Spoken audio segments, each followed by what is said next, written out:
Hello, everyone, and welcome to a very special episode of the Simon Says Darts podcast. I am your host, Simon. You don't usually get me talking like this on this podcast because usually it's just myself, but I do have a guest with me, and the guest is AJ Urmston-Toft.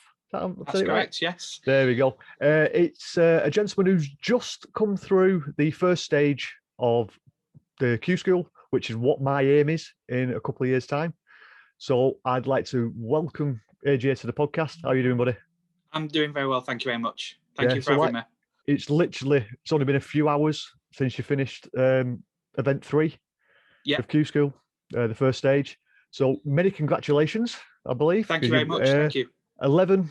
Number 11 on the order of merit. Yeah, it's just I came in confident. I came here with a lot of prep. Obviously, lockdown's been locked down, and it's been hard for everybody, and but I just feel that I've prepped really well for this. This is probably the best I've prepped for any competition because you've been given the time to, but it's using that time effectively and practicing the right things and going through the right corridors, so to speak.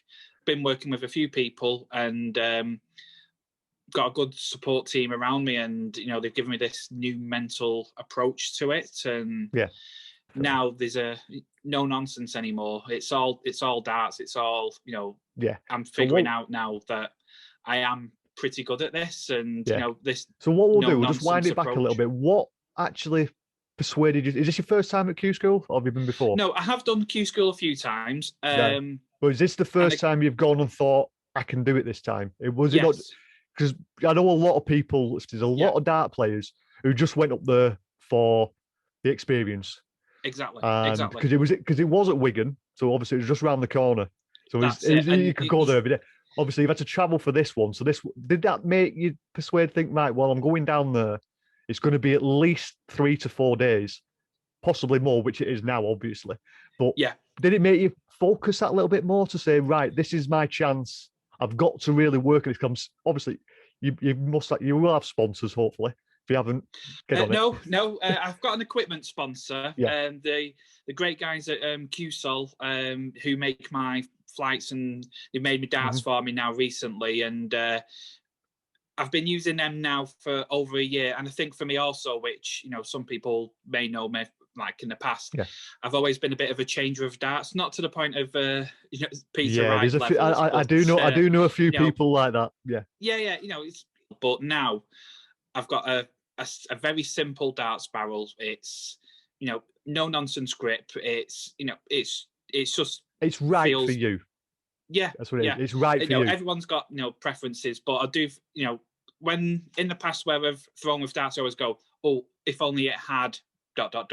Yeah. But with this, it's like, no, this is the dart for me. This is the right setup. It's hard to explain to people, obviously, who don't know darts. It's like an extra finger. It feels like it's part of your hand.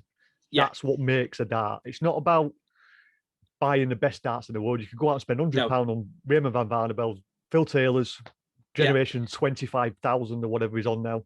But it doesn't make you the best dart player in the world. It's what is comfortable in your hand. You could get a £35 set of darts and it could work perfect. A £10 set of darts. It can be dead easy to find the right dart for you, or it can be really difficult. And as and when, because I've been playing since I was, competitive since I was 14. For me, as and when you grow and develop, things are going to change in your body, in your hand, in your how you throw. So I think with the swapping and changing, it's probably been essential. But it possibly gave you the feel about what you wanted in a dart. Exactly. With a chopping and change, if you a lot of people stick with the same darts. I've only ever 3 sets of darts in my life, and I've had them since I was 16. I'm now 37, so I've only had 3 sets. But that's me. I personally just got 1 set of darts that I like. I can flow with them, and I've stuck with it.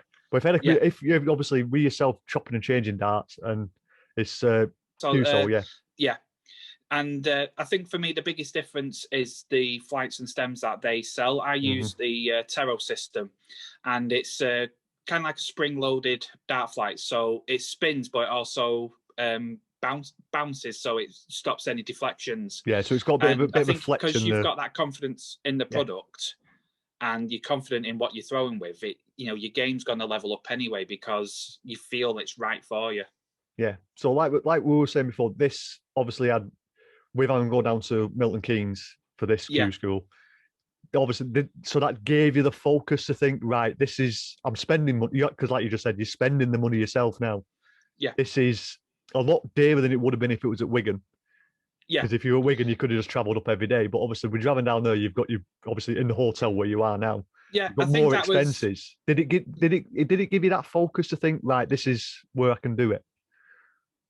I don't think so, in all honesty. I think once when everything was in lockdown and everything was shut up, everything was shut up shop, I was just thinking, wait till everything's announced. But before you do anything like that, just practice, and I've played online games with the GDL, and I've played, and I've done a lot of practice routines with different people and worked on my game, with a few friends of mine. And, and now I just feel I've got a much more complete game in myself. And I think even if it was, as normal in Wigan, I would have felt the same. I think I'm still here. I just think that I've focused that much onto it, and I've put that hard work in. I feel that the hard work will pay off. Yeah. So, like you said, you've gone there. It's give you the focus. How did you feel going into the first day? Because there was some big names in there. The Challenge Tour events in Barnsley. I didn't opt to go into them. I just at that time I didn't think it was right for me. That's my personal preference. But seeing the events that the PDC have put on, both TV events and the tours, that instilled confidence in me that, obviously they know what they're doing. And I felt that, if it's a safe environment, then, it's something to go to. And all credit to the PDC. They are meticulous, and they've worked on it step by step. And, they've created this event for us to play in. And it's been brilliant. The setup is absolutely fantastic, and not just in terms of good for darts, it's good for safety. It's all the protocols are put in place, and perfect. Hats off to them, the PDPA, and they've done a really, really good job to make sure that us players can play darts in a safe environment. So you started off with you in the prelim in the first round. I noticed not the best start with a 73.4. No, that was the most. Due to nerves? I think that was the more nervous game because obviously it's the first one, and I was literally the first one on that board, and it was just kind of. So I just noticed you stayed on the same board all the way through until you get to the last 32. Yeah. So you won the first round. Then you go into the top 30, 128. Yeah. Then once you get into the last 64. Does that feel like I've got a point? I felt. I've got the point straight away. I've got a starting block to build up. Yeah, right, got you. Because going on to what's happened today, like a player who was known for possibly winning with Danny Baggish. Yeah, he didn't get a single point. Got knocked out in the first round. He's joining yourself. Yeah, because I've seen him. Obviously we're all in the same area, so you can see the disappointment in him in the first year, but. He kept saying, "I'm going to do this," and it's that positive mental mindset. And people have cliches about it, but it's he's played well enough, and he's beat what's in front of him, and that's all you can do. We both said afterwards, I had a little chat with him. He said, "You just beat what's in front of you. If it's good enough, great. If it's not, then fair play."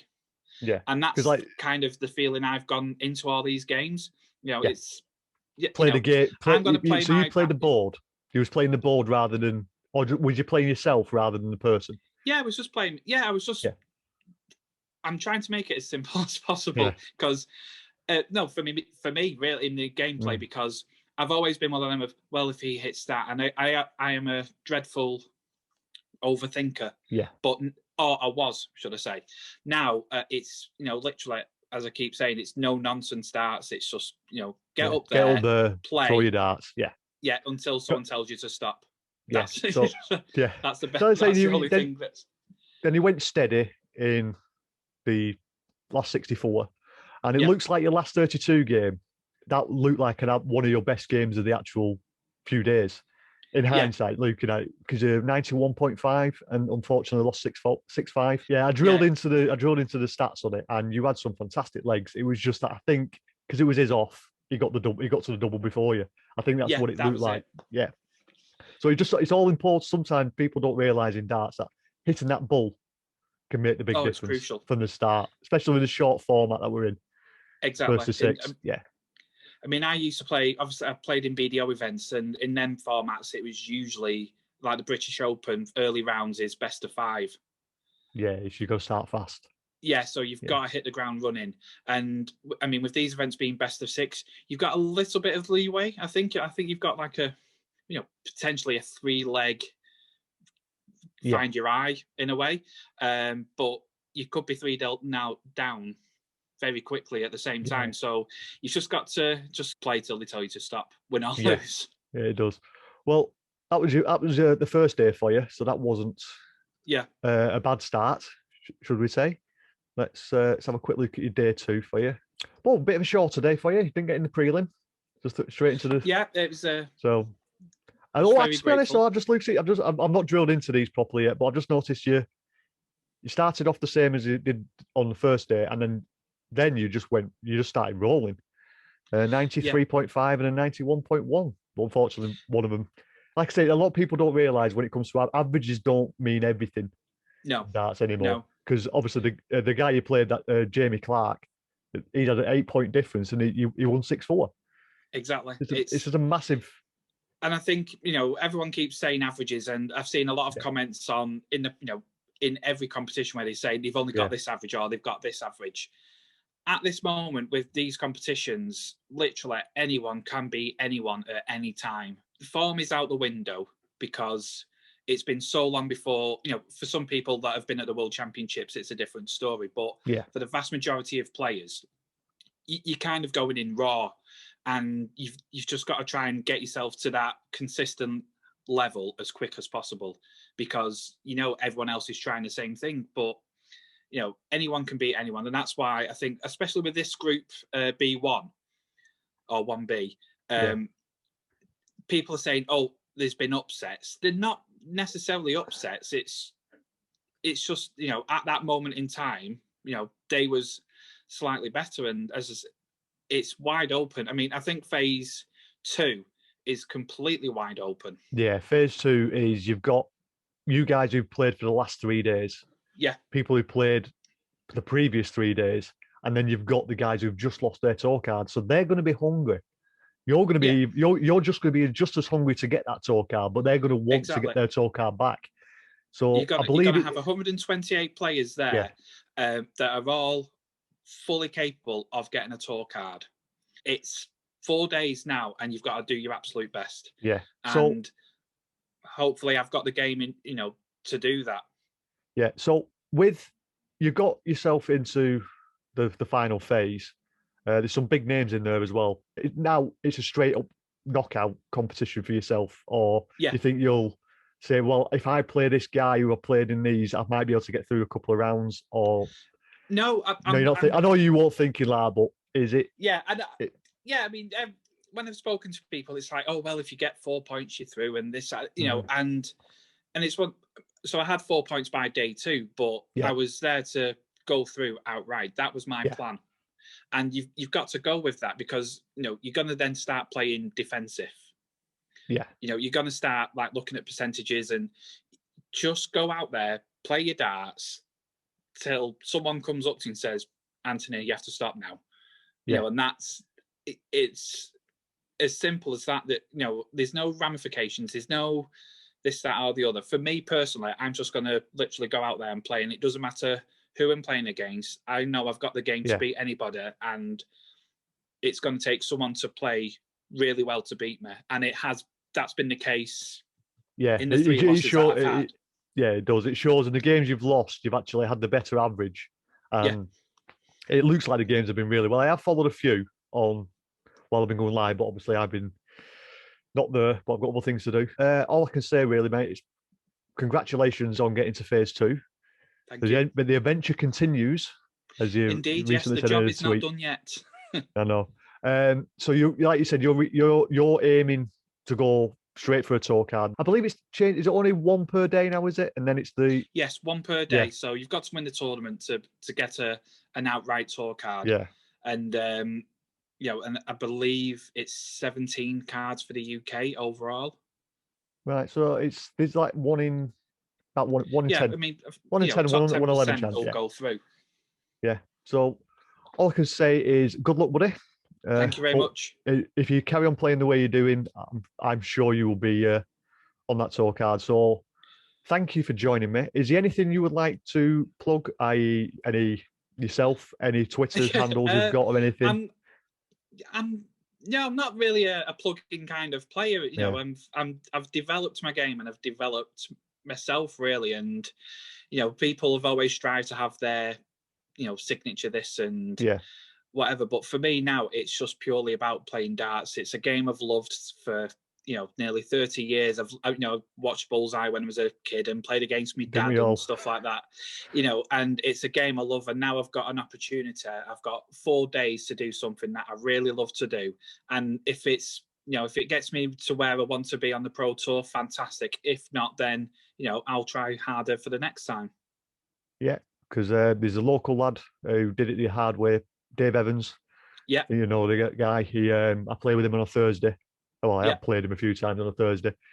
He went through the challenge tour, and look where he is now. Got to the Worlds, and he's on a roll. He's a really good player, and I want to be there with him, and want to beat him when I get there, and it's well, all the dart players are good, good people, and we all support each other. But at the same time, when you're playing against them, you're there to beat them. You're not there to make friends. You're not there to make friends. You're there to win the game. That's all. Exactly.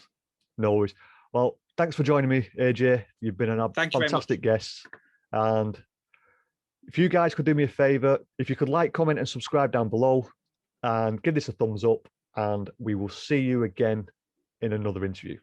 Cheers, guys. Brilliant. Thank you. Thank you very much. All the best.